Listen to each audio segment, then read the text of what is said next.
My name is Elena. I am an English teacher. I love my job, but something is wrong. My students do not speak English. They read, they write, but when they try to talk, they stop. They look scared. They say, I don't know how. Every day I see the same problem. A student tries to answer in English, but then switches to Spanish. Another student understands a question, but cannot respond. I feel frustrated. They study so much, but they do not use the language. One day, I sit in the teacher's lounge with my coffee. My colleague, Mr. Lish, sits next to me. He looks tired. I ask, "What's wrong?" He sighs, "My students don't talk. They just memorize words." I nod. Same here. I take a deep breath and say, "We need to change the way we teach." Lish laughs. Change? The director will never allow that. I bite my lip. He is right. Our school follows strict rules. The students use books with long lists of words. They do grammar exercises, but they do not practice speaking. That night, I cannot sleep. My mind is full of questions. Why do students learn grammar but not conversation? Why do they know vocabulary but cannot ask for a coffee in English? I sit up in bed. I need to try something new. But how? The next morning, I walk into my classroom with a plan. I smile at my students. Today, no books. They look at me confused. No books, a girl asks. I shake my head. No books today, we talk. I write on the board. At the airport. The students look at each other. What do we do? One asks. I say, you are at an airport. You need to ask for your ticket. You need to go through security. You need to find your gate. Let's practice. A boy named Carlos raises his hand. But teacher, we don't know the words. I smile. Then, let's learn them. Repeat after me. Excuse me, where is my gate? The class repeats. At first, they are shy, but then they get louder. For the first time, they are speaking, not writing, not reading, speaking. I feel excited. Then the door opens. I freeze. The director stands there watching. He crosses his arms. I swallow. My heart beats fast.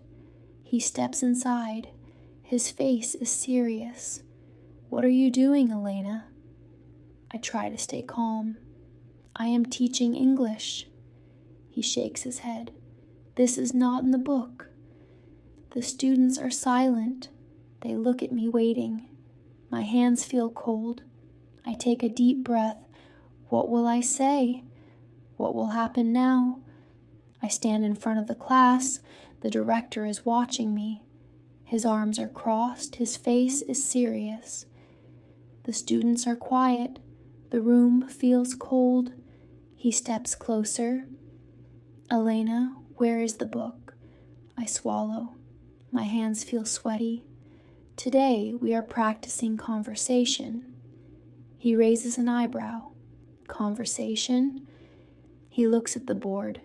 At the airport. He frowns. This is not in the curriculum. I feel my stomach twist. But the students need to speak English. They memorize words, but they cannot talk. They need real situations. The director shakes his head. The school has rules. Follow the book. Do the exercises. I hear a small voice. But we like this teacher. It is Anna, the shyest girl in class. She never speaks. Now she looks at the director with big eyes. He sighs. Elena, come to my office after class. Then he turns and walks out. The door closes. Silence. Then A voice, "Teacher, are you in trouble?" I force a smile. "Number, don't worry. Let's continue." The students look at each other. Then, slowly, they smile too. We continue the lesson. "Excuse me, where is my gate?" "Your flight is at gate 12A. Their voices grow stronger. I feel hope, but at the same time, I feel afraid. The bell rings. Class is over. I take a deep breath and walk to the director's office. Inside, he is sitting at his desk. He points to the chair. "Sit." I sit. My hands are cold. He looks at me. "Elena, I understand your passion, but this school has rules. We use books. We follow the program." I nod, but inside I want to scream. "But the books don't help them speak." He sighs. "That is not your decision. You must teach the way we tell you." I look at him. My heart beats fast. "I cannot." He frowns. "What?" I swallow. My voice shakes. "I cannot teach like this. It does not work. My students are learning more today than in the last 3 months. They are speaking." He looks at me for a long moment. Then he leans back in his chair. "You are taking a big risk, Elena." I nod.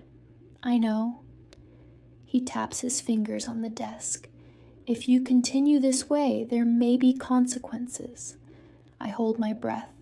"What kind of consequences?" He doesn't answer. Instead, he stands up. "Go home, Elena. Think about what you are doing." I stand up too. My legs feel weak. I walk to the door. Before I leave, I turn to him. I already know my answer. He does not respond. I step out of the office. My heart is racing. My mind is spinning. What will happen next? The next morning, I walk into my classroom. My hands are shaking. What if the director is watching? What if I lose my job? But then I see my students. They are waiting. Their eyes are full of excitement. Anna smiles. "Teacher, today we practice again." I look at the door. No one is there. I take a deep breath. "Yes, today we practice again." I write on the board, "At the hotel." The students whisper. They are excited. I turn to Carlos. "You are a tourist.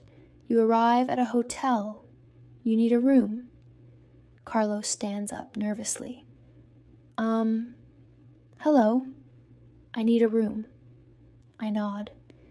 "Good. Now let's use shadowing." I say the sentence again, slowly and clearly. "Hello. I need a room."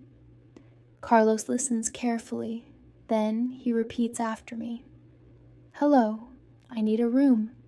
His voice is stronger now. I smile. "Great. Now say it with confidence." Carlos stands up straight. "Hello. I need a room." The class claps. He smiles. I feel happy. They are learning. They are speaking. Then the door opens. I freeze. It is not the director. It is Lish, my colleague. He looks around, frowning. "Elena, what are you doing?" I swallow. "Teaching English." He steps closer. "You are not using the book." I cross my arms. "No, I'm not." He looks at the students. They are watching us, waiting. Then he shakes his head. "You are brave, Elena, but this is dangerous." I lower my voice. "They are learning, Lish. Look at them." Lish scans the classroom. The students are excited. They want to talk. They are not afraid anymore. He sighs. Then he does something unexpected. He steps forward and says, "Okay, let me try." The class gasps. I blink. What? He smiles. I want to see if your method works. And that is the moment everything changes.